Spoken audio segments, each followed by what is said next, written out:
The committee prayerfully considers each speaker. And this morning you're going to hear three guys that have experienced the magic and power of the steps. And I mentioned already, I don't know if I know these guys, but I know these guys. And so give your attention to Bill J. from Charleston, South Carolina first. It'll be our first speaker. Hello, family. I'm Bill, and today I'm a grateful recovering alcoholic. Hey, Bill. I've been in and out of the rooms for 35 years or more. I never got it. Never did any work. Just stay in there long enough to get heat off of me or somebody off my back. 3.5 years ago, I lost my son, 21 years old, and my life kind of went into a tailspin. I just got deeply depressed. I just didn't do good with it. Turned to alcohol, which I'd had a lot of experience in, to start off with. And I just was drinking 24/7, day to night, night to day, didn't matter. And I basically crawled through Christmas 2 years ago, and just kind of didn't want to be part of it. Was celebrating it with my new kind of stepdaughter and her family and the boys, and I didn't want any part of it. I just laid there. I drank all day. Got home. Anyway, I bought a gift, a couple of gifts from my boss, and she liked margaritas, so I'd given her some pre-mixed margarita mix, and I was somewhere about 12 o'clock that night. I drank one of those, and then got up about 3 o'clock and drank the other one, and I said, well, I thought I could reason with God and He would take my life, and I was trying to get Him to do this, and I was pretty mad at God. I'd spent a good year, in a bad way with Him. I'd always known God, I thought, but never like I do. It just became obvious He wasn't going to take me right now for some reason, and I was sick. I got up that morning and I called the detox center close by, which I had already checked into 45 days before, and came right out and just went right to my garage and started over.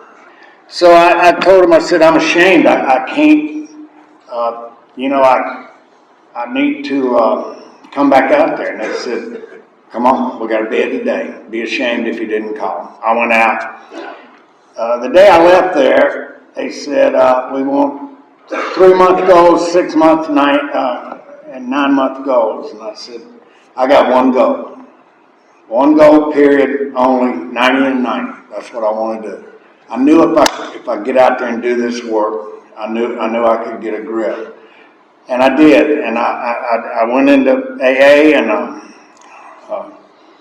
I did about 140 meetings in 90 days. I listened, and I did what they told me. I got a sponsor. I worked these steps. Quite honestly, these steps saved my life. I'm sure of that. It's offered me a new life. Basically, like the big book says, I've been born again. Step one, for me, humbled me and taught me humility, which I now try to daily be humble. The powerless part of step one was no problem. I was just walking through the motions of life. Step 2 started. I began praying to be open-minded. I knew I couldn't do this alone. I knew, therefore, I had to have a higher power or help or the group or the rooms or, as it turns out, God. When I first went in the rooms back in my hometown, I was volunteer cleaning one day. I said, I'll clean the bathrooms on Sunday because the ladies' Al-Anon has a meeting here Sunday afternoon. And they said, fine. They said, you can do that, but you see that piece of lint coming down from that air conditioning? I said, yeah. He said, do not touch that. I said, what is that? He said, well, that's Abigail's higher power. And I said, okay. And so I did, and I got it, and I understood it, and that was it. That's what she prayed to.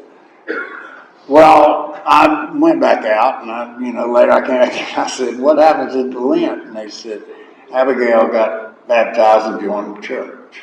So I started praying to be open-minded, and cracked the door. And step 3, I became willing.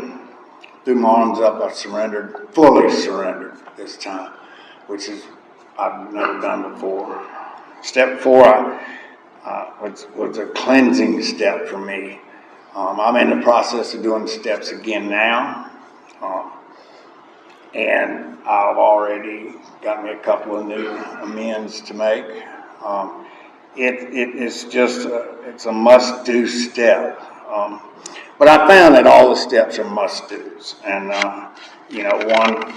they say you can't do this without that, but you just got to do them. You just got to do them all. Step 6, I have been relieved of this addiction and obsession with alcohol and drugs.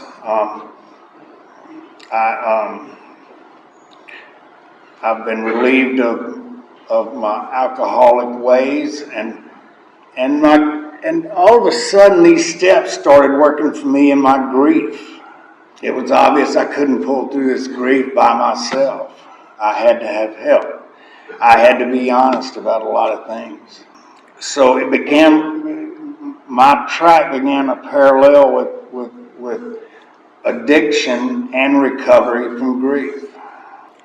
Step 8, I learned forgiveness, and I also forgave myself, which all the questions with my son's death, and it's just a wear and tear thing, and I just said, this will all be clear to me one day, because now I know where I'm going when I die. I never knew that. So that's part of the magic of these steps. And step 9, I learned forgiveness, made my amends. I learned how to apologize and be humble. All good things. Step 10 has been extremely important to me. I do this now on a daily basis. I do it every night when I retire. And it's just, I find myself so aware what I need to do to walk a good path, to be a good person, to stay healthy. Step 11, this step gave me and taught me the importance of daily contact with my higher power and who I choose to call God. And man, that's a really good feeling. I get up in the mornings and turn the planning over to Him. It's His deal. That's a great relief to me. Step 12, I did so emotionally and physically. I attended my first year in recovery. I had a real spiritual experience on Easter Sunday. at my church, and you know, it just solidified where I was in the progress of going. And you know, it's a daily deal for me, and I look forward to that. I'm as happy, as peaceful as I've ever been in my life at probably the most terrible time of my life. But I know that this will all be clear to me one day. The 12 steps for me outlined a path to spiritual progress. They were my strength to start healing, and it's just a start. This will be a daily journey for me, which should be right. Steps 1 through 4, I close the door on addiction and grief. Step 5, I kind of came out of the loneliness. I forgave myself. I said, look, there's good in me. I learned to radiate my own beauty in 6 and 7. I found the true meaning of love in 8 and 9. And through 10, 11, and 12, I've discovered a new way to live. And believe me, I was not living. I've escaped the prison of addiction and grief. I've found freedom from my past. The promises do come true. I'm just getting started. So I thank you for your time, and I hope you have as good an experience working the steps as I did and doing again. Thank you very much.